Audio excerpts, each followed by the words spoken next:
असफलता का डर सलामती हुआ पर आपको अपने भरोसे के अनुसार मिले। Reference the power of your subconscious mind by doctor Joseph Murphy.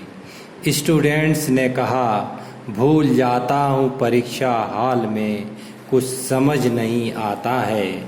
Student ने कहा, भूल जाता हूँ परीक्षा हॉल में, कुछ समझ नहीं आता है।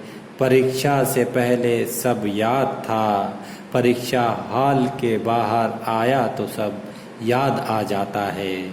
न जाने क्यों भूलने की घड़ी मेरे पीछे पड़ी है, न जाने क्यों भूलने की घड़ी मेरे पीछे पड़ी है। तैयारी अच्छी है लेकिन एग्ज़ाम में भूलने की बीमारी बड़ी है। चैप्टर 19, फेल होने का डर। डॉक्टर मर्फी कहता है कि मेरे पास अक्सर करीब की एक यूनिवर्सिटी के स्टूडेंट्स आते हैं। उनमें से ज़्यादातर की एक ही शिकायत रहती है, जिसे हम परीक्षा में भूलना कहते हैं। वे सभी मुझसे एक ही बात कहते हैं, परीक्षा से पहले मुझे सब कुछ याद रहता है और परीक्षा के बाद भी सारे जवाब याद आ जाते हैं, लेकिन परीक्षा हॉल में मेरा दिमाग बिल्कुल खाली हो जाता है। डॉक्टर मर्फी कहता है, हम में से बहुत से लोगों ने ऐसी ही परेशानी का सामना किया होगा। इसका खुलासा सबकॉन्शियस माइंड के एक ख़ास नियम में पाया जाता है।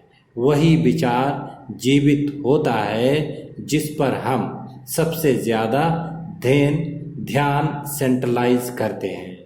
इन स्टूडेंट्स के साथ बातचीत करते वक्त डॉक्टर मर्फी ने पाया कि उनका ध्यान नाकामी के विचार पर सबसे ज़्यादा सेंट्रलाइज था।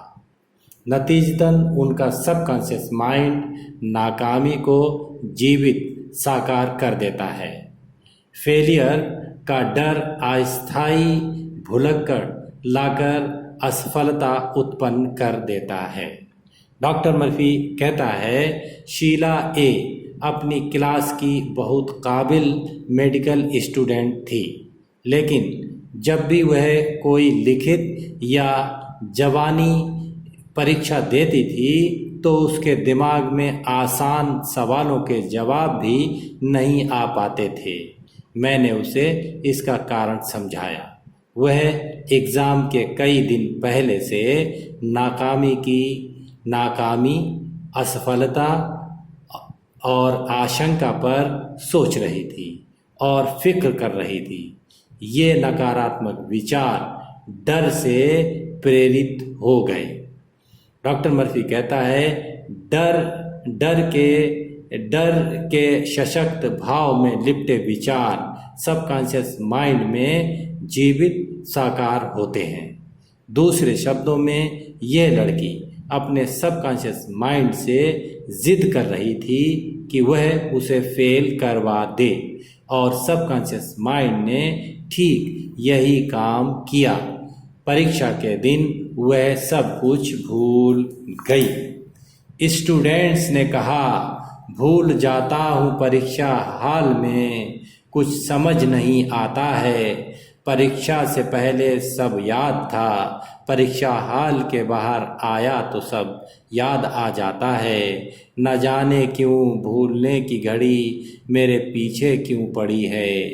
तैयारी अच्छी है लेकिन एग्ज़ाम में भूलने की बीमारी बड़ी है। वही विचार साकार होता है जिस पर ज़्यादा ध्यान दिया जाता है। वही विचार साकार होता है जिस पर ज़्यादा ध्यान दिया जाता है। इन स्टूडेंट्स का ध्यान सफलता से ज़्यादा असफलता पर पाया जाता है। तभी नाकामी जीवित करने को भुलक्कड़ को दिमाग में भेजा जाता है। परीक्षा से पहले शीला फेल होने, फिक्र और शक पर सोच रही थी। परीक्षा से पहले शीला फेल होने, फिक्र और शक और शंका पर सोच रही थी। ऐसे नकारात्मक विचार डर की सोच से बलवान कर रही थी। डर की ताकत में लिपटे विचार मन में जीवित कर रही थी। शीला फेल होने के लिए अंतर मन में जिद कर रही थी। अंतर मन ने ऑटोमेशन के तहत एग्ज़ाम में सब कुछ भुला दिया। अंतर मन ने ऑटोमेशन के तहत एग्ज़ाम में सब कुछ भुला दिया। जो दिल में वो लिए बैठी थी, कुदरत ने उसी पर सिला दिया। शक न करो अपने पर, अपनी चीज़ों पर, तुम असफलता नहीं पाओगे। शक न करो अपने पर, अपनी चीज़ों पर, तुम असफलता हार नहीं पाओगे। नकारात्मक सोच को दोहराना नहीं, बदल देना। जो चाहो वही पाओगे। शक न करो अपने पर, अपनी चीज़ों पर, तुम असफलता हार नहीं पाओगे। Thanks to doctor Joseph Murphy. Thanks to listeners. Thanks to everyone.